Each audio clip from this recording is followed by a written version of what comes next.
அனைத்து உறவுகளுக்கும் வணக்கம். நாம் இன்றைய வீடியோவில் பார்க்க இருப்பது கமலஹாசன் மற்றும் சிம்புவினுடைய நடிப்பிலே வெளிவந்திருக்கின்ற தக் லைஃப் திரைப்படமானது உலகளவில் 5வது நாளில் எவ்வளவு தொகையினை வசூல் செய்திருக்கின்றது என்பது தொடர்பாகவும், அதே போன்று 5 நாளும் சேர்த்தவாறு ஒவ்வொரு பகுதிகளிலே எவ்வளவு தொகையினை வசூல் செய்திருக்கின்றது என்பது தொடர்பாகவும் மற்றும் இந்த திரைப்படத்தினுடைய வெற்றி தோல்வி தொடர்பான விடயங்களையும் நாம் முழுமையாக பார்க்கக்கூடியதாக காணப்படும். அதன் அடிப்படையில் பார்க்கின்ற சந்தர்ப்பத்தில் தக் லைஃப் திரைப்படமானது 5வது நாளிலே தமிழ்நாட்டில் 3,40,00,000 ரூபாயினையும் 5 நாளும் சேர்த்தவாறு 38,70,00,000 ரூபாயினை வசூல் செய்திருக்கின்றது. கேரளாவிலே 5வது நாளில் 20,00,000 ரூபாயினையும் 5 நாளும் சேர்த்தவாறு 3,15,00,000 ரூபாயினை வசூல் செய்திருக்கின்றது.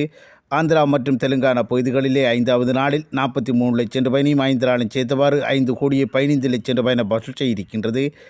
வட இந்தியாவிலே 5வது நாளில் 15,00,000 ரூபாயினையும் 5 நாளும் சேர்த்தவாறு 3,45,00,000 ரூபாயினை வசூல் செய்திருக்கின்றது. இந்திய அளவில் தக் லைஃப் திரைப்படமானது 5வது நாளில் 4,18,00,000 ரூபாயினையும் 5 நாளும் சேர்த்தவாறு 50,45,00,000 ரூபாயினை வசூல் செய்திருக்கின்றது. வெளிநாடுகளிலே 5வது நாளில் 85,00,000 ரூபாயினையும் 5 நாளும் சேர்த்தவாறு 36,45,00,000 ரூபாயினை வசூல் செய்திருக்கின்றது. அதன் அடிப்படையில் உலகளவில் பார்க்கின்ற சந்தர்ப்பத்தில் உலகளவில் 5வது நாளில் 5,03,00,000 ரூபாயினையும் 5 நாளும் சேர்த்தவாறு 86,90,00,000 ரூபாயினை வசூல் செய்திருக்கின்றது. அதன் அடிப்படையில் ஷேராக 48,25,00,000 ரூபாய் கிடைக்கப்பெற்றிருக்கின்றது. ஆனால் இந்த திரைப்படத்துடைய தியேட்டரிக்கல் ரைட்ஸானது 134 கோடியாக இருப்பதன் அடிப்படையில் பார்க்கின்ற சந்தர்ப்பத்தில் இன்னும் 85,75,00,000 ரூபாயை ஷேராக பெற வேண்டிய ஒரு கட்டாயத்தில் காணப்பட்டது. இந்த தொகையினை ஷேராக பெற வேண்டுமாயின் உலகளவில் இன்னும் 154,50,00,000 ரூபாயை வசூல் செய்ய வேண்டிய ஒரு கட்டாயத்தில் காணப்பட்டது.